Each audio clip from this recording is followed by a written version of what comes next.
다 함께 우리 신앙 고백하겠습니다. 나는 전능하신 아버지 하나님 천지의 창조주를 믿습니다. 나는 그의 유일하신 아들 우리 주 예수 그리스도를 믿습니다. 그는 성령으로 잉태되어 동정녀 마리아에게서 나시고 본디오 빌라도에게 고난을 받아 십자가에 못 박혀 죽으시고 장사된 지 사흘 만에 죽은 자 가운데서 다시 살아나셨으며 하늘에 오르시어 전능하신 아버지 하나님 우편에 앉아 계시다가 거기로부터 살아있는 자와 죽은 자를 심판하러 오십니다. 나는 성령을 믿으며 거룩한 공교회와 성도의 교제와 죄를 용서받는 것과 몸의 부활과 영생을 믿습니다. 아멘. 찬송가 108장 우리 부르시죠.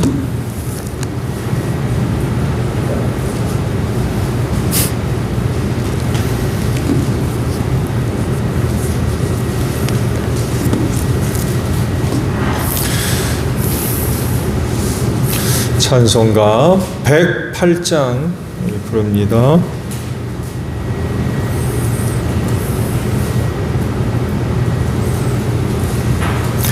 그 어린 주 예수 놀 자리 없어 그 귀하신 몸이 구유에 있네.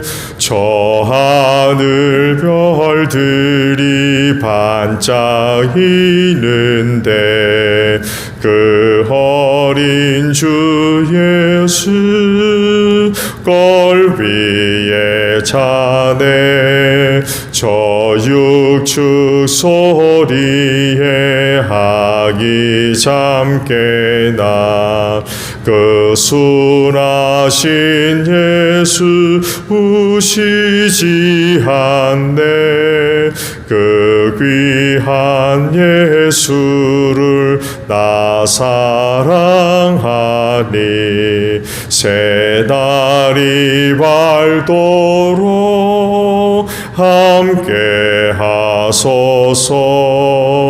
주 예수 내 곁에 가까이 계셔 그 한없는 사랑들 베푸시고 온 세상 하기들 다 품어주사 주 품 안에 안겨 살게 하소서.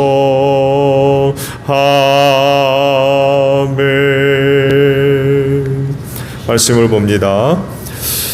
요한복음의 말씀이에요. 요한복음 1장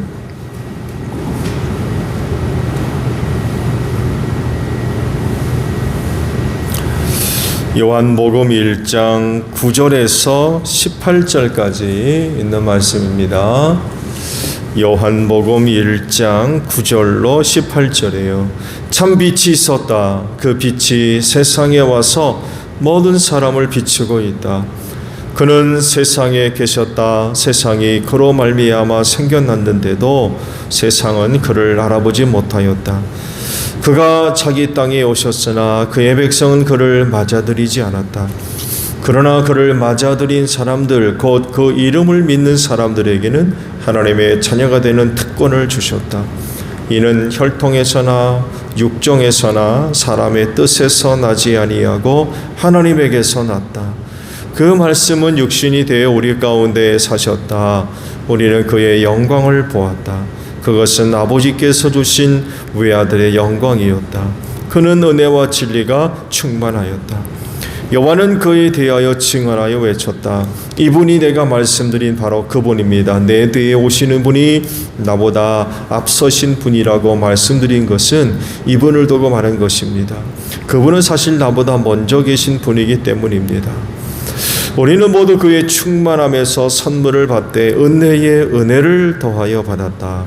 율법은 모세를 통하여 받았고 은혜와 진리는 예수 그리스도로 말미암아 생겨났다. 일찍이 하나님을 본 사람은 아무도 없다. 아버지의 품속에 계신 외아들이신 하나님께서 하나님을 알려주셨다. 아멘. 자, 오늘에는요 11절에 있는 말씀을 함께 나누고자 합니다. 11절, 그가 자기 땅에 오셨으나 그의 백성은 그를 맞아들이지 않았다라는 말씀입니다. 박영희 원사님 성탄 감사 드리셨어요.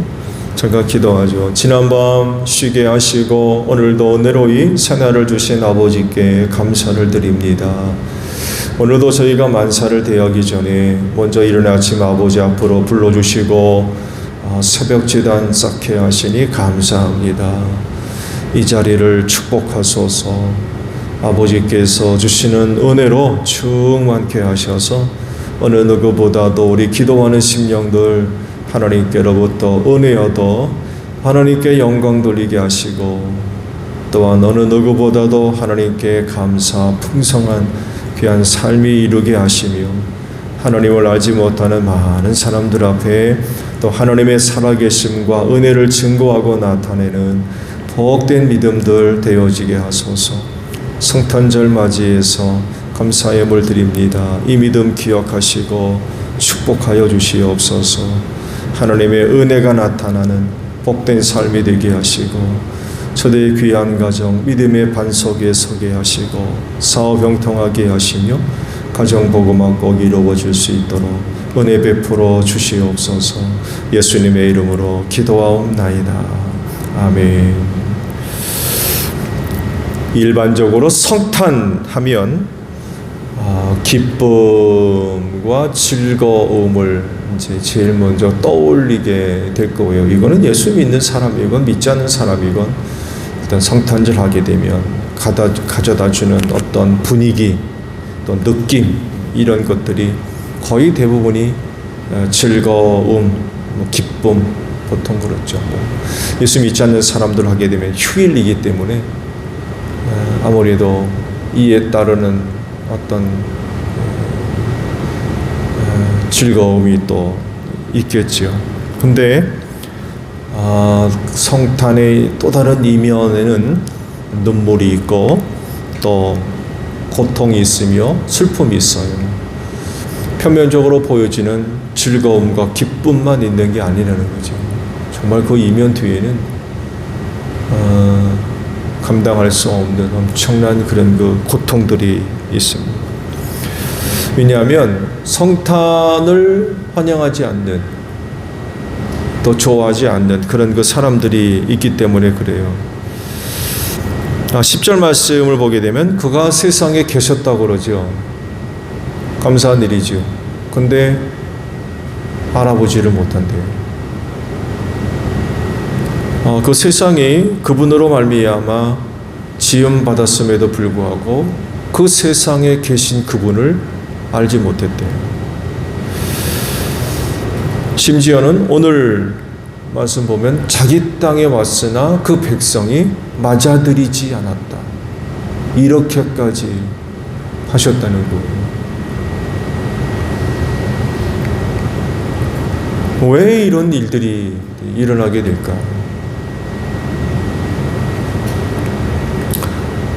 주신 말씀에 자기 땅에 오셨지만 백성이 맞아들이지 않았다라는 그 말씀엔 두 가지 사건을 배경으로 삼고 있죠. 하나는 유대교의 무반응이 있고, 또 다른 하나는 유대 정치가들의 무반응입니다. 종교적으로나 정치적으로 성탄에 대한 관심이 없었어요. 이 두 가지가 더 서로 밀접하게 연결되어져 있죠.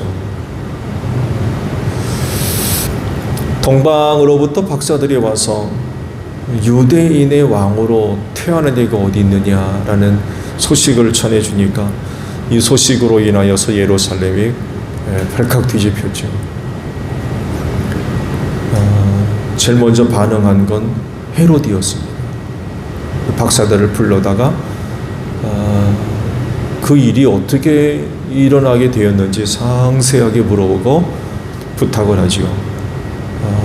그 유대인으로 태어난 왕으로 태어난 아기가 어디 있는지 나에게 좀 알려달라. 나도 가서 경배하도록 하겠다 하고서 이제 보내주고, 그리고 급히 유대 종교 지도자들을 찾아가지고 성경에 이 메시아가 어디서 태어날 것인지 예언되어 있는 그 말씀이 뭐냐라고 알아보니까 베들레헴에서 태어나게 된다고 그러죠. 그래서 그곳으로 군대를 파견해서 베들레헴 근방의 2살 아래 모든 남자아이들을 다 죽이죠. 다 죽입니다. 바로 이런 두 가지 이제 사건을 이제 배경으로 가지고 있어요. 종교 지도자들에게 이런 이야기가 틀림없이 들어갔을 텐데 동방에서 온 박사들이 이런 얘기 하더란다. 그리고 자기들의 입에도 그 메시아가 어디서 태어날지 헤롯에게 일러주기까지 않았습니까? 그렇다면 어떤 반응도 있어야 되는데 성경을 보게 되면 유대교의 반응이 일절 없어요. 하는 것이라고는 헤롯만 군대를 파견해가지고 아기들을 다 죽이는 이런 반응만 보여지게 되죠. 이런 그 두 가지 사건을 배경으로 해서 자기 땅에 왔으나 그 백성들이 맞아들이지 않았다라고 말씀하신 이유가 이제 바로 여기에 있습니다. 그래서 성탄은 표면적으로 즐거움도 있고 기쁨도 있지만 그 이면 뒤에는 이런 그 사건들을 가지고 있어서 아주 굉장히 큰 고통과 또 슬픔을 담고 있습니다. 또 다시 질문하면 왜 이런 차이가 있을까요? 어떤 이들은 그 성탄으로 인하여서 큰 기쁨을 얻고 또 즐거움을 얻어요. 그러니까 은혜를 얻는 거죠. 성탄을 통하여서 은혜를 얻는 사람들이 있는 반면에 어떤 이들과 같이 아주 성탄을 굉장히 싫어해서 시험당하는 이런 일들이 발생을 하거든요. 말씀을 드린 대로 성탄의 어두운 부분들을 들여다보게 되면 어떤 이들은 그 성탄이 위협이 되는 거죠. 그러니까 헤롯이 그렇게 예수를 죽이려고 들지 않습니까? 자기에게 도움이 됐다고 하면 아마 그런 일은 안 했겠죠. 근데 성탄이 위협이 되지요. 위협이 돼요. 자기가 지금 유대인의 왕이고 그 후손이 그 왕위를 이어야 되는데 엉뚱당뚱하니 뭐 유대인의 왕이 어디 있느냐라고 일어나니까 이건 심각한 문제죠. 당연히 죽어야 돼요. 살려두면 안 되죠. 그런데 어떤 사람은 성탄이 이렇게 위협이 돼가지고 없애려고 하는 그런 그 반응들이 나타나죠. 긍정적이라면은 아마 절대적으로 환영했을 겁니다. 쌍손 들고 아마 성탄을 환영했을 겁니다. 근데 그렇지 않으니까 그런 그 이상한 반응들이 나타나는 거죠. 그 이유가 뭘까? 어떤 사람은 좋은데 어떤 사람은 이게 시험이 돼가지고 감당하기 어려운 그런 그 일들이 돼버렸거든요. 이유가 뭘까요? 이런 차이는 왜 발생하는 걸까요? 같은 사건을 두고 서로 다른 반응이 지금 나오고 있는 거예요. 누구는 굉장히 좋아하는데 누구는 엄청 싫어하는 거죠. 왜 이런 차이가 발생해요? 사도 바울이 이런 고백을 하지요. 나의 나됨은 하나님의 은혜로다. 그런 고백을 합니다. 나의 나됨은 하나님의 은혜로다. 바울이 어떻게 됐길래 그걸 하나님의 은혜라고 지금 고백을 하는 것입니까? 그의 고백은 괜한 고백이 아니지요. 바울 자신이 생생하게 경험했던 사건을 바탕으로 가지고 있는 정말 절절한 그런 그 고백입니다. 아시듯이 그는 철저한 유대인이며 율법주의자죠. 그랬었기 때문에 나름 하나님을 잘 섬기는 사람이었어요. 스스로도 그렇게 인식을 했었고, 근데 막상 예수와 관련되어져서 자기를 들여다보니까 이런 고백을 했죠. 나는 죄인 중에 괴수다. 이런 고백을 합니다. 나는 죄인 중에 괴수다.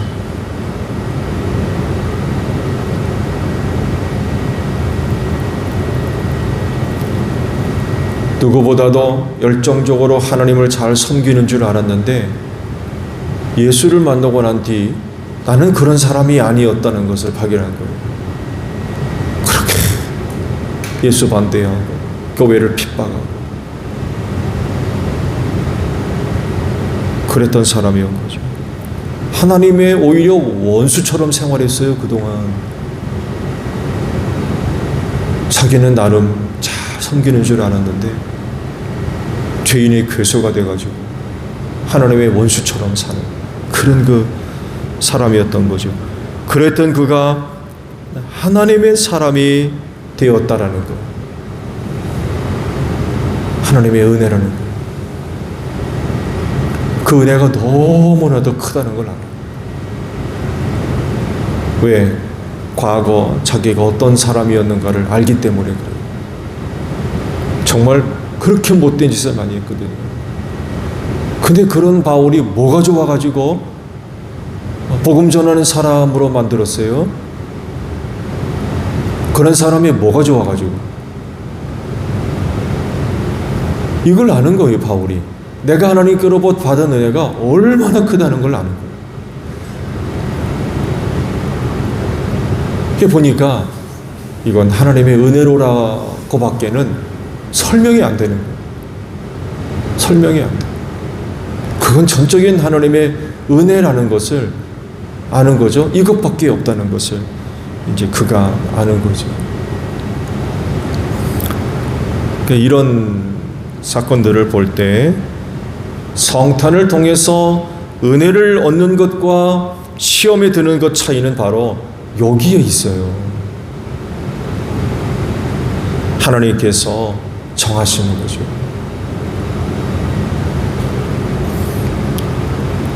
그리스도인에게 성탄의 은혜가 있지요. 그거 내가 어떻게 되어서 성탄이 은혜가 되는 게 아니라는 거예요. 어떤 사람은 성탄 굉장히 싫어해요. 그런 가운데 나는 그 성탄이 얼마나 좋은지 몰라요. 너무나도 좋아요. 성탄이 어떤 거를 알기 때문에. 그때 말씀드린 대로 예수님 시대에도 성탄은 어떤 사람은 굉장히 싫어하거든요.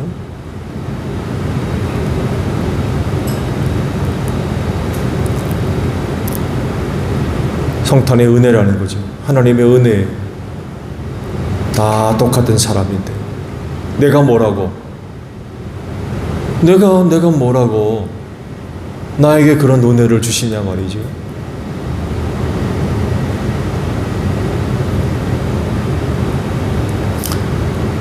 성탄이 은혜가 될 수 있도록 하나님께서 나를 그렇게 만드신 줄로 믿습니다. 세상에 나보다 잘나고 똑똑하고 능력 있는 사람들이 얼마나 많은데 그런 사람 놔두고 나 같은 사람을 선택하셔가지고 성탄의 은혜를 얻게 하느냐 말이에요.